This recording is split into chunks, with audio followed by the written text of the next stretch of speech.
नमस्कार, कसे आहात सगळे? मजेत ना? चला तर आज मी तुम्हाला कांदा लसूण न वापरता विदाउट कांदा लसूण अशी मी तुम्हाला छोले भटुरे करून दाखवणार आहे। तर चला आपण त्याला बघूया काय काय साहित्य लागतंय ते। तर साहित्य आहे, आपल्याला असे छोले लागणार आहेत।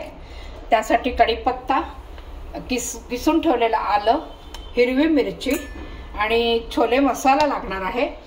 टोमॅटो लागणार आहेत आपल्याला। तर टोमॅटोची प्युरी मी आधीच करून ठेवलेली आहे। ही प्युरी मिक्सरमध्ये काढून ठेवले आणि त्याला मसाला लागणार आहे वाटलेला। तर तो विदाउट कांदा लसूण हा मसाला बनवून ठेवला, ग्रेव्ही जशी हॉटेलमध्ये आपण भाज्यांसाठी वापरली जाते, अगदी चमचमीत भाज्या होतात त्याच्याने। तर ही ग्रेव्ही मी आधीच बनवून ठेवली। तर ह्या ग्रेव्हीचा पण मी वापर करणार आहे या छोल्यासाठी।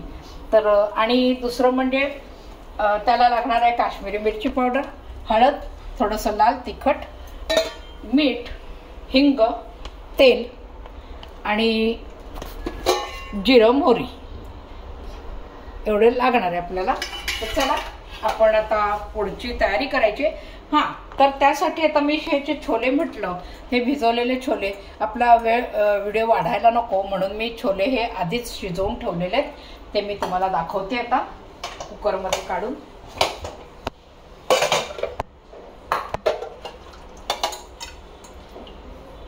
ते छोले मी आधीच तयार करून ठेवलेत, नाही तर व्हिडिओ फार लांबतो। आता हे छोले शिजवताना कुकरमध्ये शिजवून घ्यायचे छोल्याला। ह्याच्यामध्ये एक पुरचुंडी अशी कापडात छोटीशी कापड घ्यायचं असं, आणि त्याच्यामध्ये आपली चहा पत्ती असते पावडर, चहा पावडर, त्याची पुरचुंडी ह्याच्यामध्ये घालायची। म्हणजे त्याला सगळं हॉटेलसारखं रंग येतो त्या छोल्याला छानपैकी, आणि जसे हॉटेलमध्ये दिसतात छोले भटुरे तर त्या पद्धतीने त्याला चांगला लुक येतं, म्हणून हे घालतात। तर हे घातलेले आता ही पुरचुंडी आपण काढून फेकून द्यायची आणि आता पुढची तयारी करूया। आपल्याला छोले आता फोडणीला घालायचं, त्यासाठी आपल्याला लागणारे पातेलं, आणि आता त्याच्यात मी तेल घालते।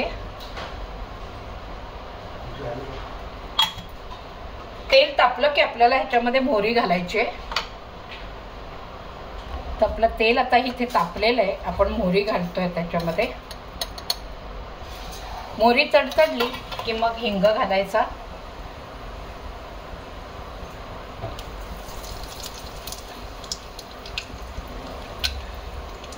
मोहरी तडतडायला लागली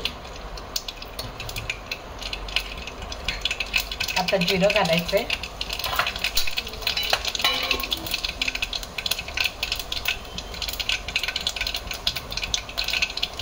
हिरवी मिरची घालायची, आलं घालायचं,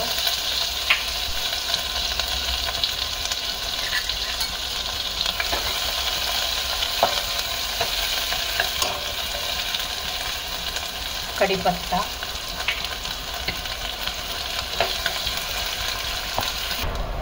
आता इथे आपल्याला ही टोमॅटो प्युरी जी काही ती घालायची आहे।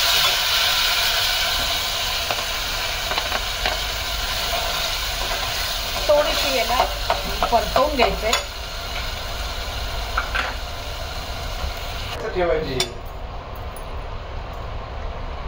चला आता आपली ही इथे ग्रेव्ही परतून झालेली आहे। आता याच्यामध्ये आपल्याला काश्मीरी मिरची पावडर टाकायची।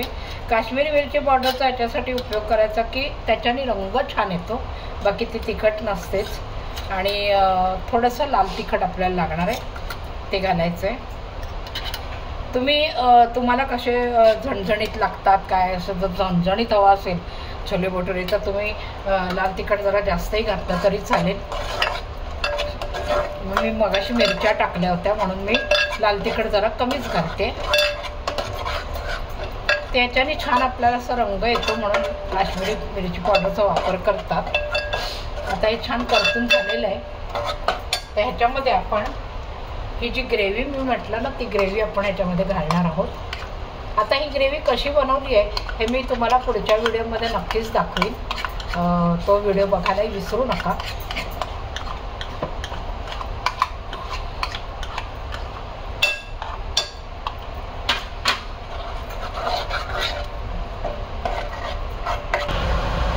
चला आता ही आपली इथे ग्रेव्ही तयार झाली बघा. असं याला ना तेल सुटायला लागतं बाजूबाजूने. आणि बघा कशी चकाकी आली आहे ह्याला मसाल्याला. असं छान चकचकायला लागतं ते तेल बाजूला सुटलं की मसाला छान त्याला चकचकीतपणा येतो. तर आता हे झालेलं आपलं रेडी. आता ह्याच्यामध्ये आपल्याला हा जो छोले मसाला जो मी म्हटला होता तो आपल्याला घालायचा आहे.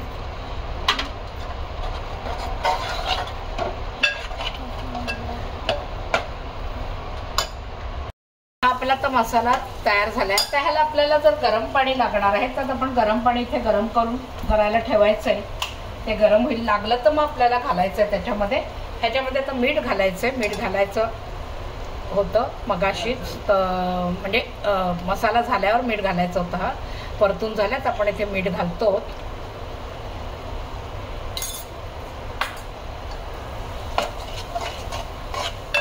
छान मस्त आता त्याला बाजूने असं ना तेल सुटायला लागतं. हा रेडी झाला आता आपला मसाला. ह्याच्यामध्ये आता हे जे छोले तयार केले होते हे छोले आपण ह्याच्यामध्ये घालणार आहोत. आणि आता ह्याला लागलं तरच पाणी घालायचं, नाही तर नाही घालायचं. आता हे छान ह्याला 5 मिनिट आपल्याला उकळी आणू द्यायची. छान उकळी आली की मग हा छोले आपले रेडी. आता ह्याच्यामध्ये ना मी लवंग, मिरी, दालचिनी वगैरे असं काही याच्यामध्ये टाकलं नाही.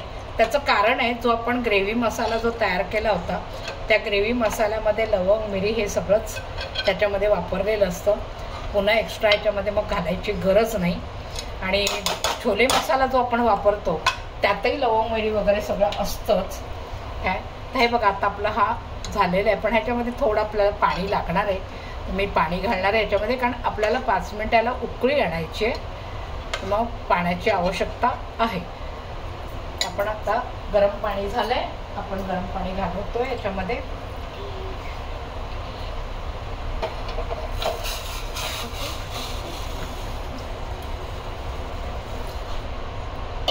लागेल तसंच पाणी घालायचं, फार अगदी घालायचं नाही, कारण आपल्याला ती छोले म्हणजे असे थोडेसे थिकच असतात, फार पातळ नसतातच.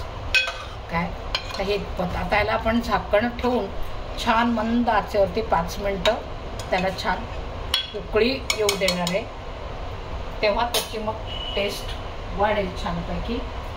त्याला मी आता झाकण घालते. मंद आचेवरती 5 मिनिटं आता उकळू द्यायचं ह्याला. हां चला आता हे 5 मिनिट आपलं उकळते. तर त्याच्यामध्ये आपल्याला भटुरे जे करायचे तर त्याची तयारी आपण करूया. कणिक लागणार आहे आणि त्याच्यामध्ये हा आपल्याला एवढा रवा लागेल घालायला आणि दही, मीठ एवढं साहित्य लागेल. तर आणि दुसरं म्हणजे त्याला थोडा ओवा लागणार आहे. तर ओवाही आपल्याला घातला म्हणजे ओवा घातला की छान त्याला वेगळी चव येते. तर हा मी ओवा दाखवते. हा ओवाही आपल्याला साधारण चमचाभर घालायचा आहे. तर चला मी आता तुम्हाला दाखवते कसं करायचं ते. आपल्याला याच्यात रवा घालून घ्यायचा आहे आणि हा रवा सगळा असं मस्त मिक्स करून घ्यायचा. तुम्हाला जितके भटुरे करायचे असतील त्या पद्धतीने तुम्ही त्याचं हे घ्यायचं, प्रमाण घ्यायचं आहे. कणिक साधारण किती तुम्हाला भटुरे करायचे त्याप्रमाणे. आता मी एवढी कणिक घातली म्हटलं की मला एवढा हा रवा लागलेला आहे. तर तुम्ही बघा तुमचं प्रमाण कसं असतं ते. आणि ह्याच्यामध्ये आपल्याला मीठ लागणार आहे. तर मीठ घालते आणि हे दही लागणार आहे. ओवा घालून घेते आधी, नाही तर मिक्स होणार नाही ओवा दही घातल्यावर. आणि ओव्याला ना थोडंसं असं क्रश करायचं, म्हणजे असं थोडंसं असं चोळून घ्यायचं हातावर की त्याचा सुगंध अधिक वाढतो आणि तो सगळ्या याला छान भटुऱ्याला लागेल. त्याचं काम नाही आपल्याला. हे पण आत टाकूया. ह्याच्यात आता दही घालायचं आहे. दहीसुद्धा तुम्हाला किती लागते कसं लागते त्या पद्धतीनेच घालायचं आहे. फार पण नको. आंबट असेल तर कमी घाला. जर कमी आंबट असेल तर तेवढं वाडगंभरसुद्धा दही आपल्याला लागेल. आता हे छान आपल्याला मळून घ्यायचं आहे. चला इथे बघूया आपण आता छोले हे झालेत का.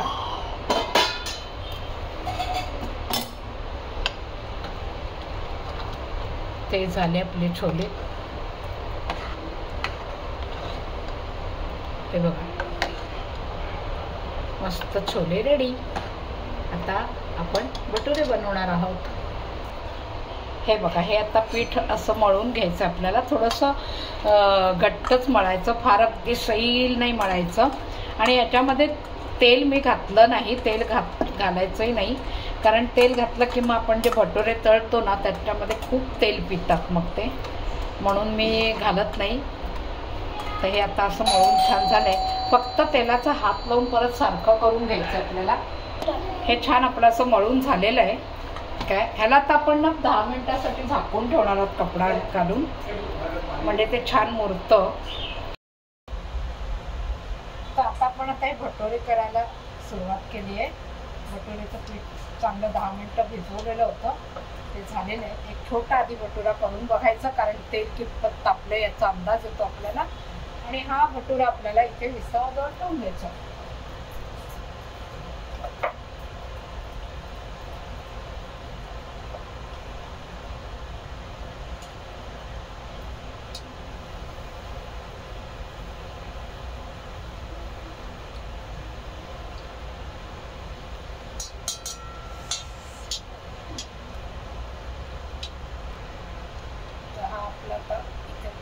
पहिलंच तेल तापलं नाही ना की मग हे असं होतं, म्हणून आधी छोटाच करून बघायचा कसा होतोय तो।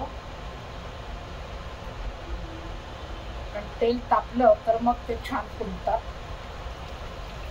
असे फुगतात छान।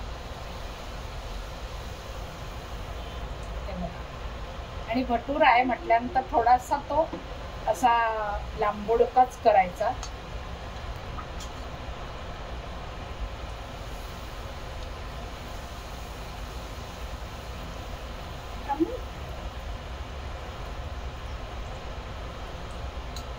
सगळे एकूण एक असे फुगतात व्यवस्थित। आणि ह्याला ना तेल जर आपण मळताना घातलं नाही ना तर मग हे तेल पीत नाही, म्हणजे असे तेलकट फार होत नाही, म्हणून मी याच्यामध्ये मळताना तेल घालत नाही।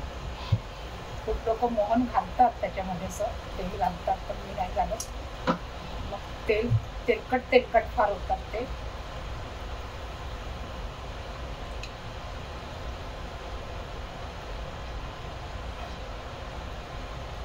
तर बघा, मी जसे केले ना छोले भटुरे विदाऊट कांदा लसूण घालून, तर विदाऊट कांदा लसूण हे छोले बनवले आणि अगदी चव काही बदलत नाही, फार सुंदर लागतात। तर बघा, तुम्ही पण असं छोले भटुरे बनवून बघा कसे होतात ते, आणि मला कमेंट्स बॉक्समध्ये नक्की कळवा कसे झालेत ते। आणि लाईक करा, शेअर करा, सबस्क्राईब करा, आणि पुढचे नवीन व्हिडिओ येणारे बघा। बाय। तर बघा, हे आपले छोले भटुरे तयार आहेत, कसे झालेत मला नक्की कळवा।